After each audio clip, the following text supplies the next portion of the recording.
USAA knows dynamic duos can save the day, like superheroes and sidekicks or auto and home insurance. With USAA, you can bundle your auto and home and save up to 10%.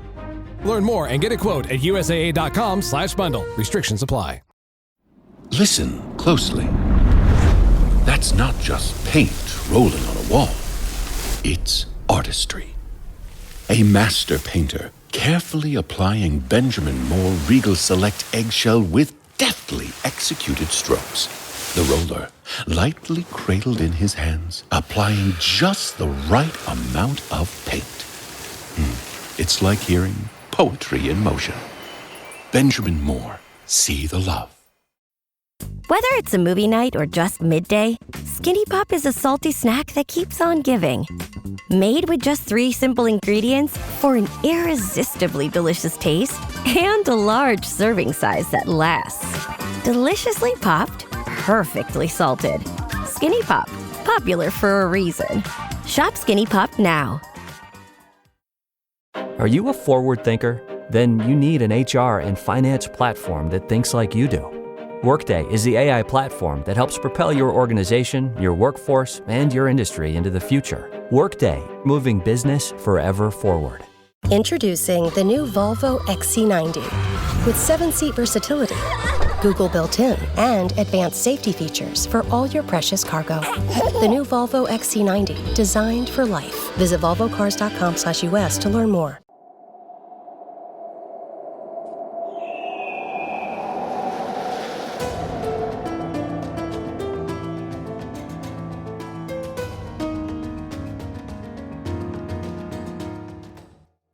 Hello and welcome to the Assassin's Creed Lorecast. We are so excited to bring you this show. Our podcast is all about unraveling all of your favorite mysteries from the Assassin's Creed games. Each episode will be talking about a different topic in the Assassin's Creed universe. From Pieces of Eden, solar flares, and the Isu, to the Hidden Ones, the Order of Ancients, and of course, the Animus, we will seek to uncover it all. So join us and maybe even take a leap of faith.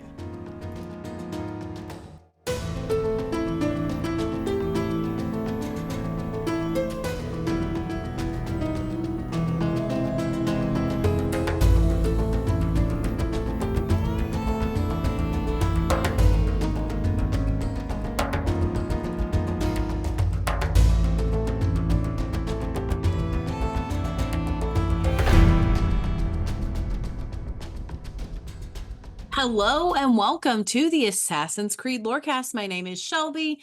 You also know me as She-Cup, and we are back with another episode on a historical figure. And before we get into that person, I'm gonna let my co-host introduce himself and tell us all about it.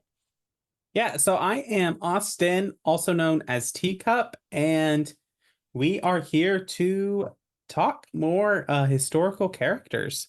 All right, so today we are talking about Catherine de' Medici, who is an Italian noblewoman who was the Queen of France and wife to King Henry II of France, not to be confused with the many King Henrys of England. Separate people, separate family.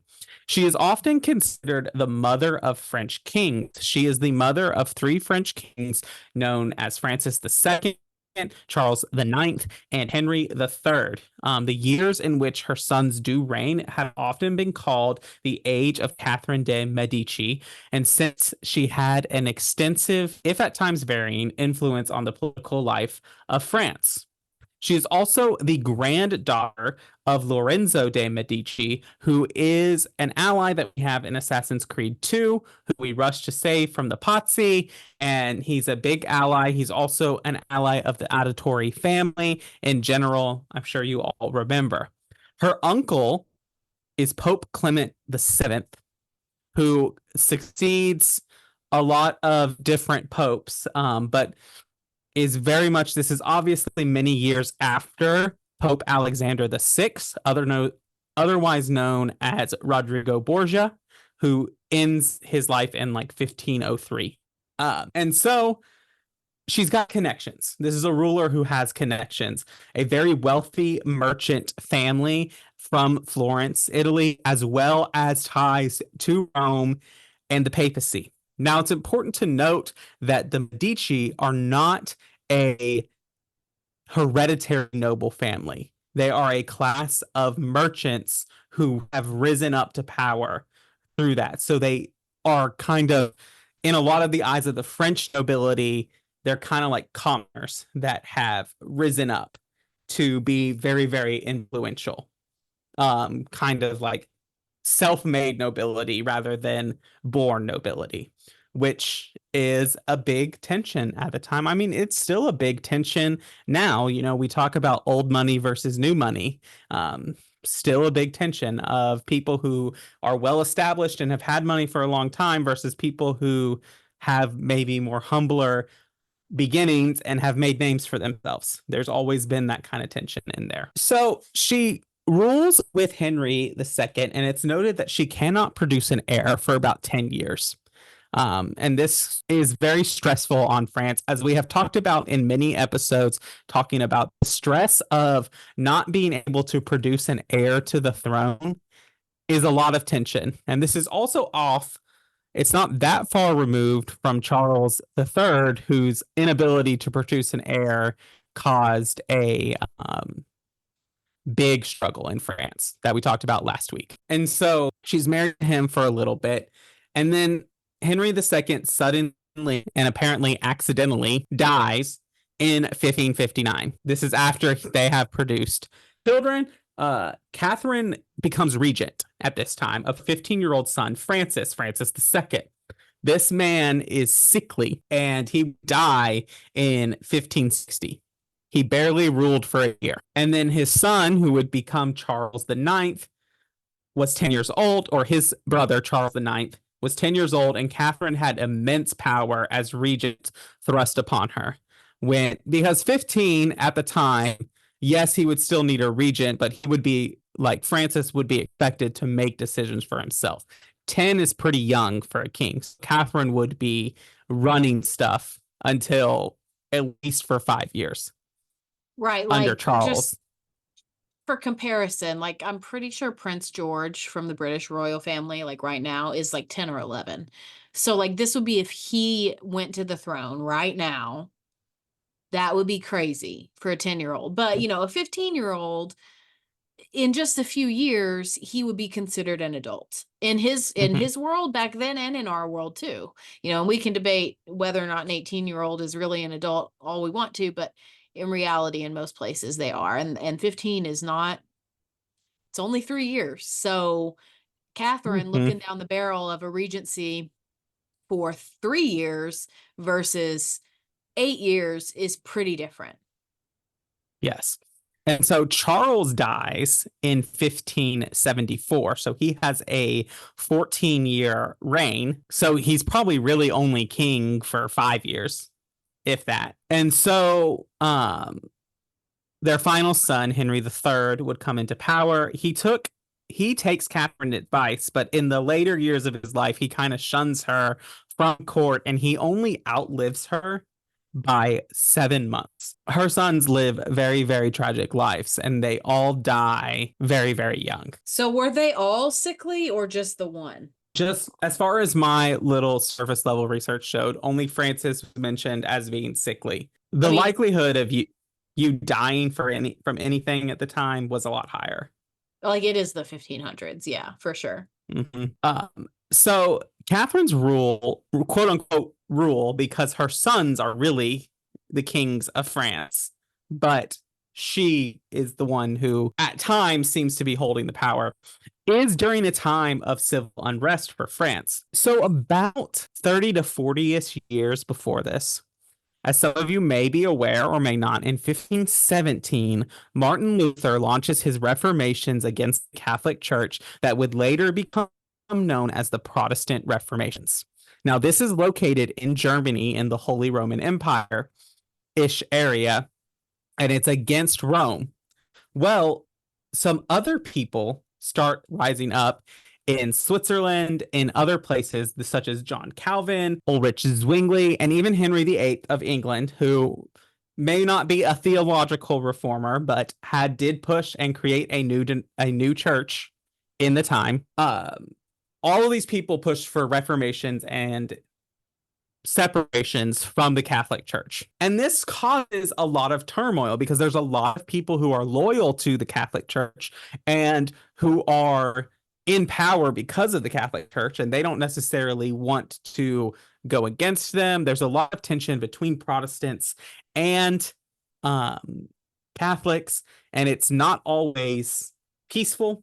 It is sometimes very, very violent, very, very long. A lot of times this period is called the Religious Wars of France because at this time, a group of French Calvinist Protestants they're the followers of John Calvin's teachings. They're called the Huguenots. They rise in influence.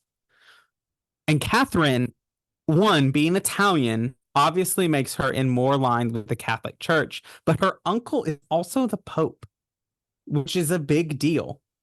And so there's a lot of tension in like her side of the court, the Italian side, and her supporters and all them are super pro-Catholic. And then you have the other side of the French court, which is super pro-Protestant, and they are butting heads all the time. And so Catherine tries to make compromises with the Huguenots, but this would be in vain because she didn't fully grasp or understand the depths of theological turmoil. She didn't understand the ferocity or devotion that the Protestants had to their theological convictions. And so she tries to make compromises that the Protestants are just not having. And she views this as an attack, not only on the Catholic Church, but on herself. And so she, through her sons, creates hard-line restrictions against the Protestants. And she gets the blame. Sometimes it's her sons who order them, but a lot of people turn and say, well, it's really Catherine who is pulling the strings, and she's the one who's doing this. So she gets blamed for so much persecution that is carried out that is technically ordered by her sons. The worst of which is the St. Bartholomew's Day massacre in 1572. So this is about 2 years from the end of Charles IX's reign. Basically, Charles IX orders the assassination of a Protestant leader, a military leader. This leads to Catholic mobs taking initiative and killing thousands of French Protestants in the street. Scholars do not know how many casualties, but they set them in a range between 5,000 and 30,000 dead, which is a huge range. And huge numbers for the time because we didn't have these sprawling multi-million population centers that we do now. 30,000 would be a huge portion of probably the population of Paris if it happened in Paris. Yeah, I was just going to ask you where this happened, but I guess you don't know. But no, I mean, 30,000 is a lot of people, like back then and now. Like that's a lot. That's a lot. Yeah. There aren't that many people who live in Shelby's hometown. There are not. So yeah, it's a big deal. And so there is more kind of history that we can go into. I want to go in, but I think now would be a good time for our mid-break. And so after the break, we'll finish out her history, talk about her Assassin's Creed involvement, and then discuss if she is an assassin or Templar. All right, well, let's go into the mid-break. Eczema isn't always obvious, but it's real.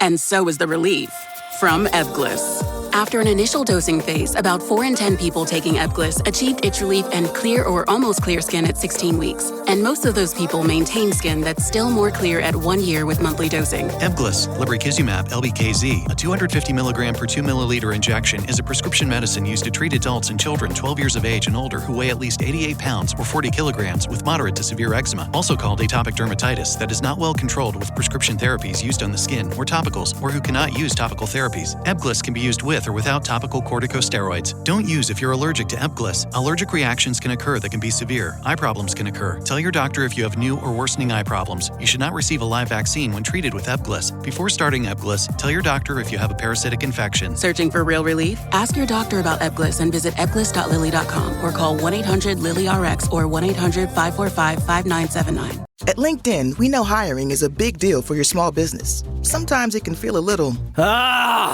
overwhelming. LinkedIn uses data that you can't find anywhere else to give you the best candidates, all so you can feel confident you're hiring the best person for the job. And even a little hiring bliss. See why 86% of small businesses who post a job on LinkedIn get a qualified candidate within a day. Post a job for free at linkedin.com/achieve. LinkedIn, your next great hire is here. This summer, try the new Strato Frappuccino blended beverage at Starbucks. It's the classic blended iced coffee you know and love, now topped with a creamy layer of handcrafted brown sugar cold foam. Available for a limited time. Your Strato Frappuccino is ready at Starbucks. Ma cos'è? Shoot! Shoot a flying demon! Quite a carriage you got there. Where did you buy it, if you don't mind me asking? Ask all you want, Freddy. You'll never get an answer. Damn it all. Was it my eyebrows? Yes, and your face, voice, and body. What have you done? We used them. They were not ready for firing. You could have gotten us all killed. Let me see. His breath is more fatal than our cannons. Only when you two fools are shooting them. There, try it. So, welcome to the middle of the show. This is where we talk about all the things that have to do with the lore cast and not the lore of Assassin's Creed. So, the first thing that I have to do is thank all of our awesome patrons. Thank you all so much for everybody that supports us. And if you would like to join the Patreon, it is the best way to support us. And there are tons of really awesome benefits that you can get. We are going to be sending out merch again in September. So if you want to get in on that, make sure you come and sign up at the $10 tier or higher. And then if you can't support us financially, the next best way to support us is to leave us a rating or a review, which you can do anywhere that you can leave ratings and reviews, whether it's iTunes or Spotify or something else. If you leave us a review with 5 stars or kind words, we will read it out on a future episode of the show. And this one comes from James T, who commented on our Patreon chat episode from July of 2023, where we talked about, I think, settings for new Assassin's Creed games. And he said, great episode, great podcast. And wouldn't an India game almost require a race between the Assassins and the Templars for the Diamond Piece of Eden, the Kohinoor? Yes, I definitely think it would. But it would be an interesting story. So thank you for that awesome review. And the last thing I have to tell you about is our Discord server. If you want to come hang out with some like-minded people who love to talk about Assassin's Creed and get excited over shadows, all that kind of stuff, then you should definitely join our Discord server. The Cups Podcasting and More server is the best place on the internet. And as always, all of the links that we've mentioned in the middle of the show can be found in the episode description on our website, cupspodcasting.com, or on any of our socials at our link trees, all of the places. So check us out and show us some love. And I think with that, we can get back into the episode, Austin. Hey, it's Paris. You know, I love sparkly things, right? Like stars. Duh. And thanks to Hilton and AutoCamp, I just slept under them. Picture me, serving looks by the fire outside my luxurious Airstream, making s'mores with the kids, while a national park is our backdrop. The great outdoors meets Hilton hospitality. That's hot. Explore all the new ways to stay at Hilton.com. Hilton for the stay. Walmart Business is in the business of helping your business, regardless of whether you're building bridges, building spreadsheets, or building lesson plans. Ooh, that looks fun. Walmart Business can help save you time, money, and hassle so you can focus on what you're building instead of what your supply closet is missing. In short, we take care of business so you can do more with yours. We're the Walmart you love, now for your business. Learn more at business.walmart.com. Love espresso, drip coffee, and cold brew? With the Ninja Luxe Cafe, if you can crave it, you can brew it. Espresso, balanced. Drip coffee, rich. Cold brew in a flash. With Barista Assist technology, you brew with no stress and no guesswork and make perfect silky microfoam hands-free from dairy or plant-based milks. Shop the Ninja Luxe Cafe at ninjakitchen.com. Malaka! Malaka! Malaka! But that madman, the self-proclaimed Bishop of the Ruins, is our biggest critic. He calls our playing the Devil's Bagpipes. I will sleep with anyone As long as they agreed to be executed in the morning. Like Xanthides? He was well satisfied with his bargain. Who is this toothsome fellow? My queen, this is, Well? It is a generous offer. But I've already pledged my life to this woman. Aya, you have chosen well. All right. So some historians have excused Catherine from blame for the worst decisions of the crown. But in her letters, there is so much evidence of her ruthlessness against the Protestants. Her authority was limited basically to the effects of the Civil War, but she suffers in comparison to what might have been had her husband lived. So Henry II was more of a kind of peacekeeper between Catholics and Protestants, and which one of the ways, like one of the compromises was he met with the Pope and agreed to marry Catherine, this staunch Catholic, as a way of like appeasing interest. And like he was much more of a person to kind of stand that middle ground and bridge the divide. But he dies. And so she's often compared to him as like, oh, had her husband lived and ruled, we would have had a more peaceful time. He would have been able to prevent all of this turmoil. So her policies seem as a desperate measure to keep her house on the throne at all costs. And basically, the monarchy at this time is in great decline, and she patrons the arts a lot. And this would basically, that was seen as a way to keep prestige for a monarchy that was in decline. Is like, oh, look at all the arts that we fund. We're fine. We're not going anywhere. It is noted that without Catherine and her influence, it is unlikely that her sons would have remained in power. Catherine has often been called the most powerful woman in Europe in the 16th century, which is a big deal. There are a lot of influential people in Europe in the 16th century. And then lastly, you can't have a strong woman in the 15 to 1800s without her at least having an accusation of witchcraft. And so she has been accused of witchcraft and aligning herself with the occult, as she failed to, and proof of that is that she failed to produce an heir for 10 years. Because obviously at the time, if you're barren, you're either cursed by God or practicing witchcraft, or both. Or cursed by God for practicing witchcraft. Correct. I will want to say at this point, there is absolutely no historical evidence to suggest that she was ever involved with the occult or practicing witchcraft. In fact, I would be very surprised given the fact that her family was a very influential family in Italy, and her uncle was literally the Pope. Yeah, I agree. It doesn't track. So any thoughts on the historical Catherine before I move into very little about AC involvement? I don't think I would be friends with her. Like if there was some possible way that I met her, I don't think we would get along. Just that's it. Yeah, that's probably fair. Catherine is only mentioned in AC Unity's database. When you find like historical markers and stuff, you get a mention of Catherine, which just mentions some of her historical accomplishments that we have already gone over. So again, no like mention of her association with assassins or Templars or anything like that. We don't see her in game, obviously, because we don't have a game set in France during this period. So there is that. So what's our evidence for assassins versus Templars? Assassins, so evidence, she's a member of the Medici family, which I know seems minor, but they were very, very close with the Auditore family. And they were big, big allies of the assassins, at least during Ezio's time.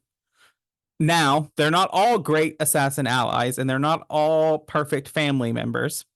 So that's not a given, but it is a big deal to note that she is a member of this family who has historic ties to the Assassin's Brotherhood.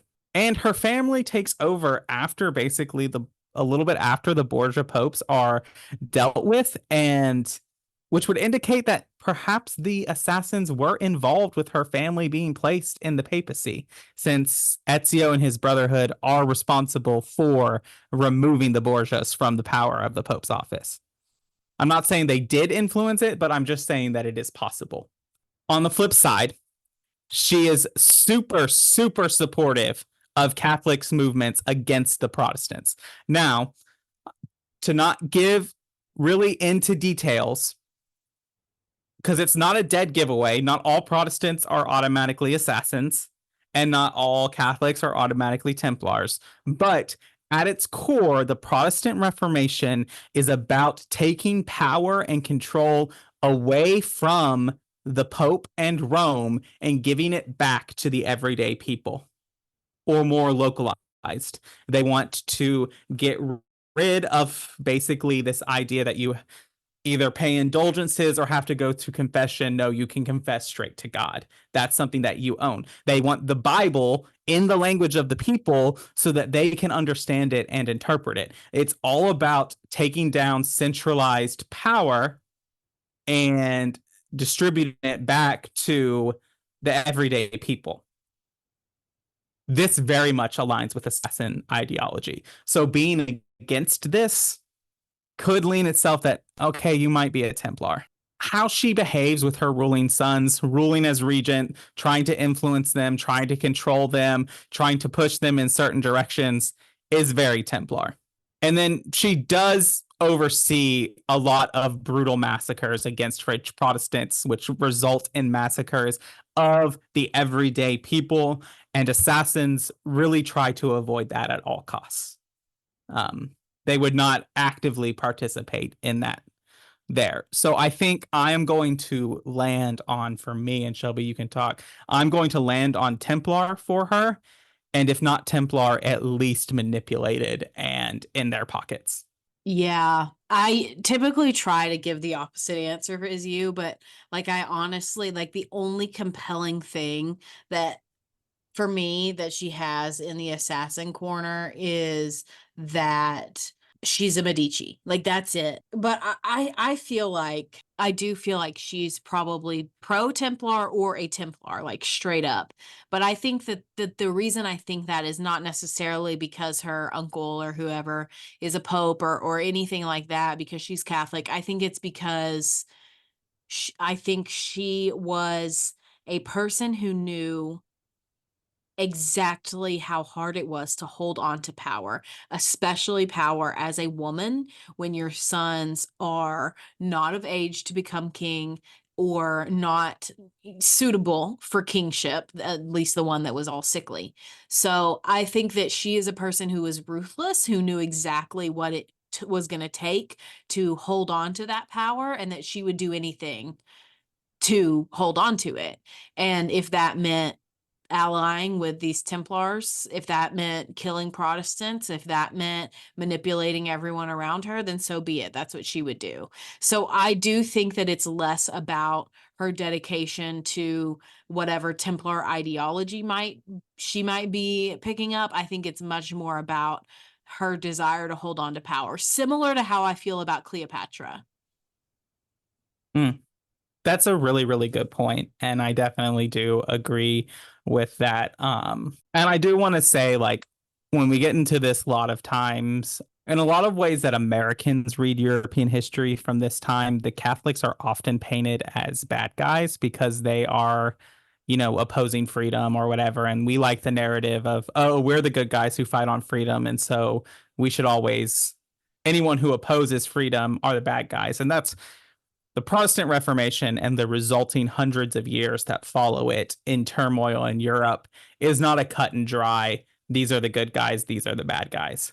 A lot of rulers in the area use the Protestant Reformation as a guise to make mad grabs for power. It has nothing to do with theology or religion, and it is all about mad grabs for power because there is a power vacuum in what the Protestants do to the office of the Catholic Church, and especially Rome's hold over the rest of Europe. And I do think that that statement is true for people who find themselves on the Protestant side and people who find themselves on the Catholic side. Mm-hmm. And I think that this is just an effect of being human. Like this is human nature to grasp for power. I don't necessarily think that in and of itself is neither good nor bad. It's what you do with it and why you want it that matters truly. But I do think that it is human nature to want to be in power, to get more things.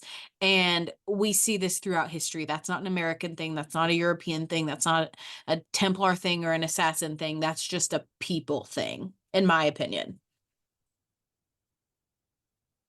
Yes, I definitely agree with that. And so that's really all I have for her. And all that's going in. So if you have any closing thoughts, we can kind of wrap up. I do think that she's a very fascinating character, just because she does hold on to power for so long as a woman in this era. It's very uncommon, and so I do think that she's an interesting person because of that, and someone that, there have been so many books and so many TV shows and so many movies written about her and her rule of this court. So, and it should be said, some of them are good, some of them are bad. But I do think that she's a very fascinating character. And I think that just the plethora of media about her completely proves that we still, as humans, are interested in people like her. Mm-hmm. I definitely agree. And like, it is worth to noting about what you said about her and like the woman holding on to power, and that like she is part of an oppressed group as well. Even though she is holding power and wielding that, she still is a part of a group that is oppressed and looked down upon because of her gender. And she behaves in certain ways because of that. And I just think that's absolutely.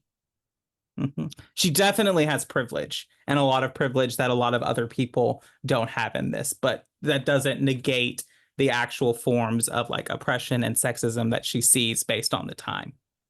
Yeah, absolutely. And I mean, I think that, when we're talking about noble women versus like peasant women, like there's a lot of context we have to consider. Like, yes, a noble woman had money. Yes, a noble woman probably wasn't suffering to eat. Like they were full. They had a roof over their head, but at the same time, they had no freedom. Like they had no choices. Every choice they ever made, like the choices that they had in life came down to what color are we going to wear today? What design am I going to do on my embroidery? What song am I going to learn? Like those are the kinds of things they had choices over, not the things that mattered. Whereas like peasant women, yeah, okay, they had to work.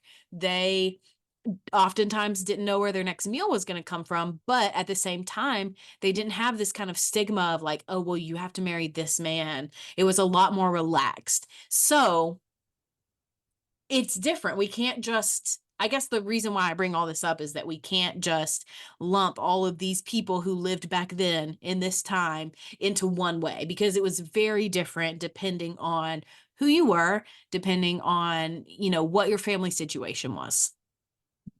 Similar to how it is now. Absolutely. Absolutely. I mean, yeah, absolutely.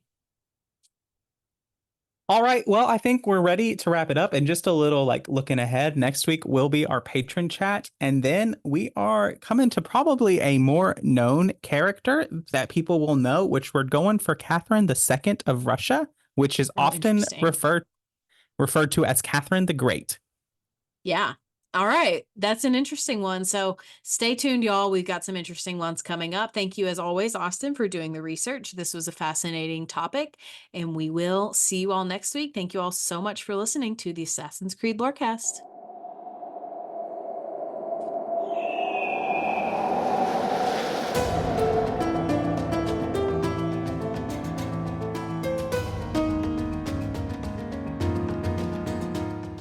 Thanks for listening to the Assassin's Creed Lorecast. You can find us on Twitter at AC Lorecast.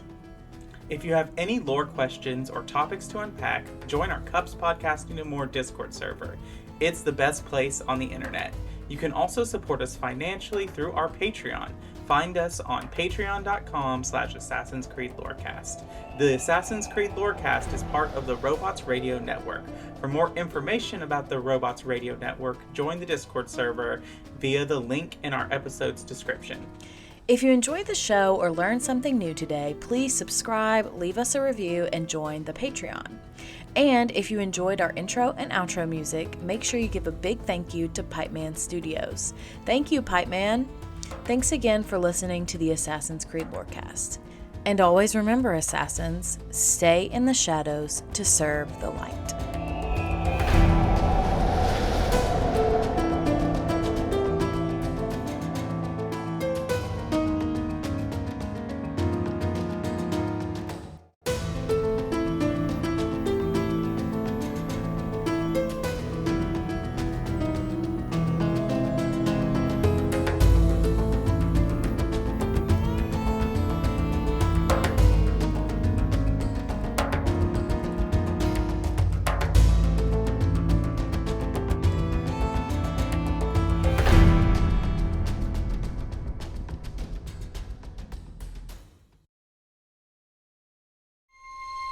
This episode is brought to you by FX's Alien Earth, the official podcast. Each week, host Adam Rogers is joined by guests, including the show's creator, cast, and crew, in this exclusive companion podcast. They will explore story elements, deep dive into character motivations, and offer an episode-by-episode behind-the-scenes breakdown of each terrifying chapter in this new series. Search FX's Alien Earth wherever you listen to podcasts. Want to live better?